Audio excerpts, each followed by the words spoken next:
एक कुत्ता जो कि 1 मिनट में 27 से 28 सांसें लेता है और 10 से 12 साल तक जीता है, वहीं पर एक इंसान 1 मिनट में 14 से 15 बार सांस लेता है और 80 से 100 साल तक जीवित रहता है। लेकिन एक कछुआ जो कि 1 मिनट में सिर्फ 5 से 7 बार सांस लेता है और 500 से 600 साल तक जीवित रहता है। इससे यह बात स्पष्ट है कि जिस जीव की सांसों की संख्या जितनी कम होती है वो उतनी ही लंबी आयु तक जी सकता है।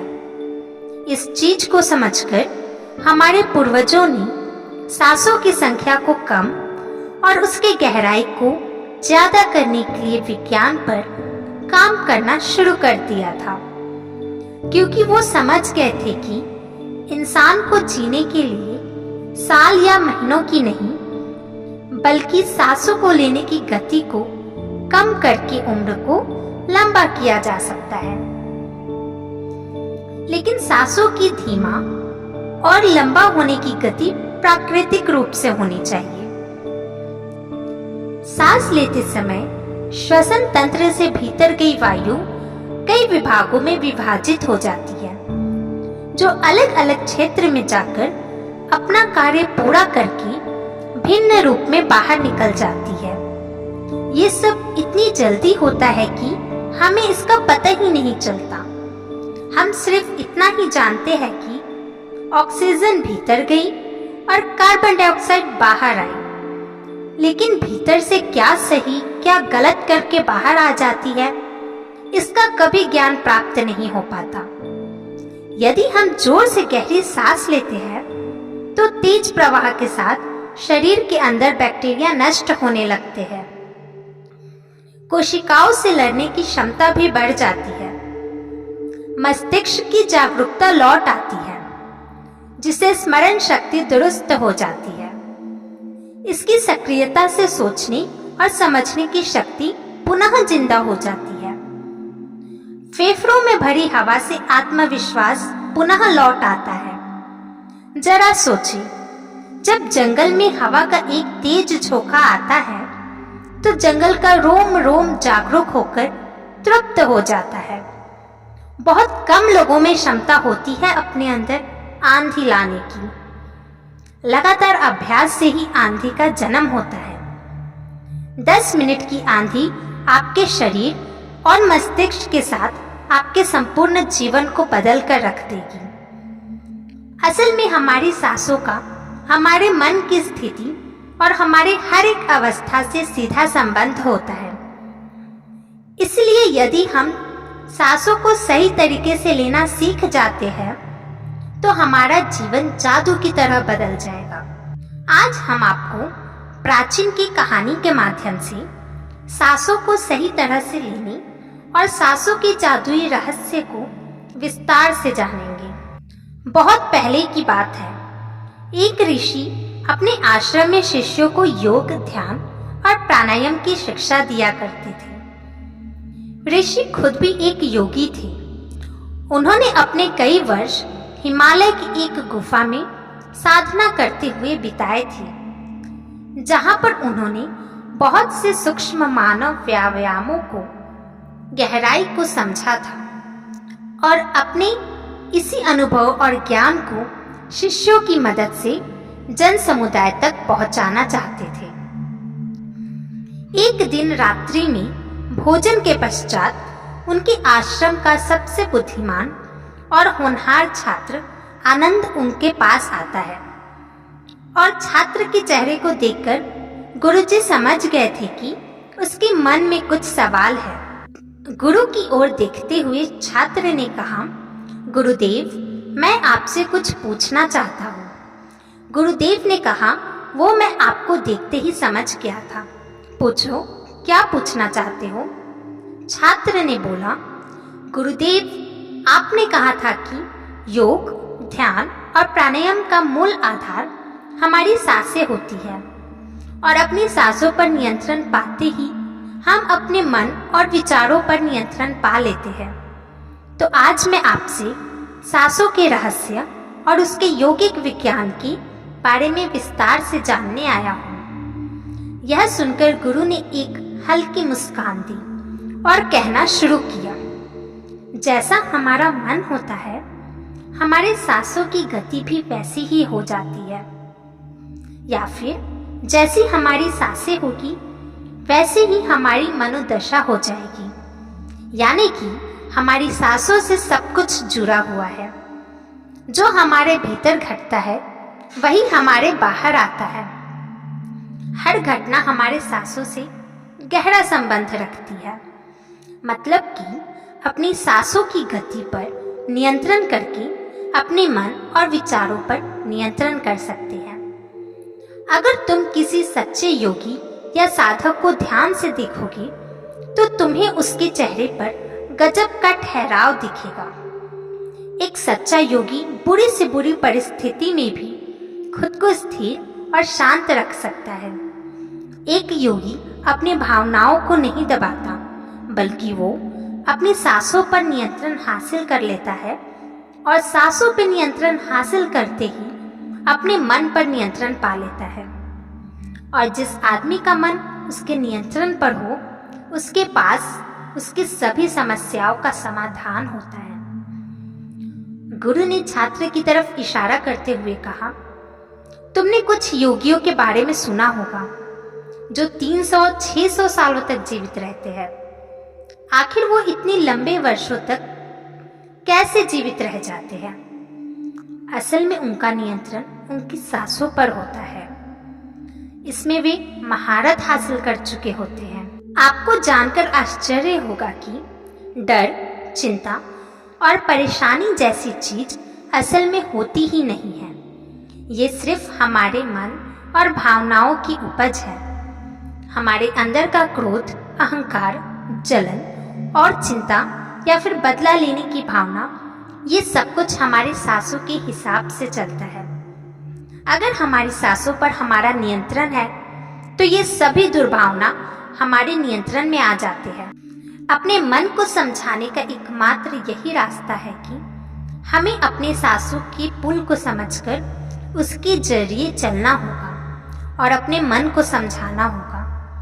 तुमने कभी किसी बच्चे को सोता हुआ देखा हो तो तुमने ये अनुभव किया होगा कि जब वो बच्चा अंदर तक सांस लेता है तो उसका पेट फूलता है।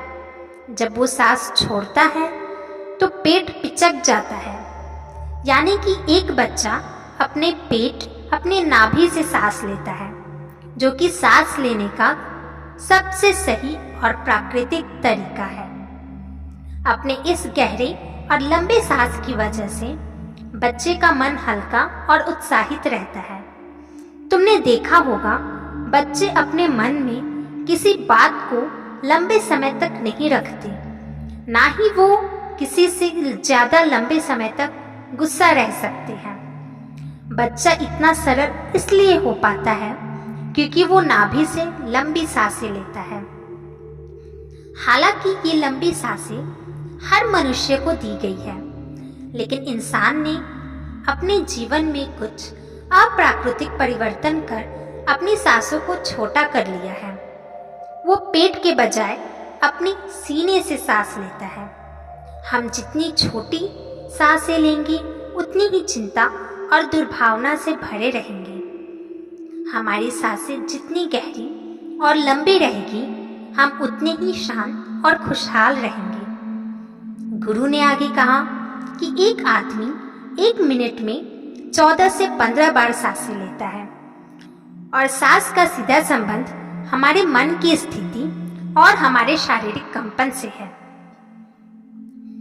अगर 1 मिनट में ली जाने वाली सांसों की संख्या 11 से नीचे आ जाए तो हम हमारे आसपास होने वाले कई कंपन को समझना शुरू कर देंगे। यानी कि जानवरों की आवाजें हमारे लिए स्पष्ट हो जाएगी। आपने सुना होगा कि शेर और बाघ जैसे खूंखार जानवर भी सच्चे योगी के सामने आते ही पालतू बिल्ली की तरह व्यवहार करने लगते हैं। ऐसा इसलिए होता है क्योंकि उन योगियों ने अपने सांसों की संख्या कम करके जानवरों की आवाजें उनकी भावना और कंपनों के साथ संवाद स्थापित कर लिया है। यदि सांसों की संख्या 9 से कम हो जाए तो पेड़ और वनस्पति जो कार्य कर रहे हैं वो समझना हमारे लिए आसान हो जाएगा। दूसरे शब्द में कहा जाए तो ब्रह्मांड की प्रकृति समझी जा सकती है और ऐसी स्थिति पर पहुंचकर बहुत से योगी और ऋषि मुनि ब्रह्मांड के रहस्य और उनमें घटने वाली घटनाओं की भविष्यवाणी कर लेते हैं। हमारा शरीर जितना स्थिर होगा हम उतना ही कम सांस लेंगे। ऐसे बहुत से दिमागी बीमारियां जिनका कोई इलाज नहीं है, जो जानलेवा हो सकती है, उन्हें केवल अपने मन और दिमाग पर नियंत्रण रखकर ठीक किया जा सकता है। अपने सांसों पर नियंत्रण कर लेने से इंसान जीवन के ऐसे पड़ाव पर पहुंच जाता है जहां जिंदगी के उतार चढ़ाव उसे परेशान नहीं करते। कुछ लोगों को ये बातें कहानी लग सकती है क्योंकि आमतौर पर लोग ऐसा नहीं करते और जो चीजें जिन पर उनको यकीन नहीं होता उन्हें अंधविश्वास कहकर नकार दिया जाता है। लेकिन पौराणिक योगिक परंपराओं का पालन करने वाले लोग इसे सिद्ध होने का दावा करते हैं। उन्हीं लोगों में से एक है स्वामी रामा। स्वामी रामा हिमालय की गुफा में रहते थे। उन्होंने बचपन से ही योगिक प्रणालियों का अभ्यास करना शुरू कर दिया था। 1970 में स्वामी रामा एक अमेरिकन रिसर्च लैबोरेटरी में गए। अपनी सांसों पर नियंत्रण करके उन्होंने अपने दिमाग और मन की वो जब चाहे जितने समय के लिए चाहे सांस, ब्रेन वेव्स, हृदय की धड़कन और शरीर में बहने वाली खून को रोक देते थे। लैबोरेटरी में मौजूद डॉक्टर्स ने स्वामी रामा के शरीर पर रिसर्च की और उन्हें मृत घोषित कर दिया। लेकिन इस अवस्था में भी स्वामी रामा सब कुछ महसूस कर सकते थे। यह सब देखकर मौजूद रिसर्च की टीम दंग रह गई थी। साथ ही स्वामी रामा अपने शरीर में अपनी मर्जी से ट्यूमर की ग्रोथ को घटा और बढ़ा भी सकते थे। रिसर्च की जिस टीम को हिमालयीन योगियों के सारे दावे अंधविश्वास और पाखंड से भरे लगते थे, वो अचानक से इन्हें इनर साइंस प्रतीत होने लगे। एक भीतरी विज्ञान जो साधारण मनुष्य की कल्पना से भी बड़े है। एक योगी जिसने अपने सांसों पर नियंत्रण प्राप्त कर लिया है, वो जब चाहे अपनी सांसों को रोक सकता है। स्वामी रामा ने अपने साथियों के साथ मिलकर एक किताब भी लिखी है जिसका नाम है साइंस ऑफ ब्रेथ। गुरु ने आगे कहा, जब सांसें विचलित होती है तो मन विरोह हो जाता है और जब सांसें साथ होती है तो मन भी स्थिर हो जाता है और योगी दीर्घायु हो जाता है। गुरु ने शिष्य की आंखों में देखते हुए कहा, तुम्हें क्या लगता है, क्या तुम जितनी लंबी सांसें अंदर लेते हो उतनी ही सांसें बाहर निकालते हो? नहीं, ऐसा नहीं होता है। जब एक 200 वर्षीय योगी से उसकी लंबी आयु का राज पूछा गया तो उसने 2 चीजें बताई। पहला, नाभि तक भरपूर सांस लें और दूसरा, रीढ़ की हड्डी को हमेशा सीधी रखें। साधारण से लगने वाले ये दोनों बात योग और प्राणायाम की दृष्टि से अत्यंत महत्वपूर्ण है। इस वीडियो में आपने बहुत कुछ सीखा होगा। मिलते हैं अगले वीडियो में। ऐसे ही ज्ञानवर्धक बातों के लिए लाइक और सब्सक्राइब करना ना भूलें। साथ ही किसी की मदद कर देने से कोई छोटा नहीं महान हो जाता है, इसलिए सभी के साथ ये वीडियो शेयर करें। धन्यवाद।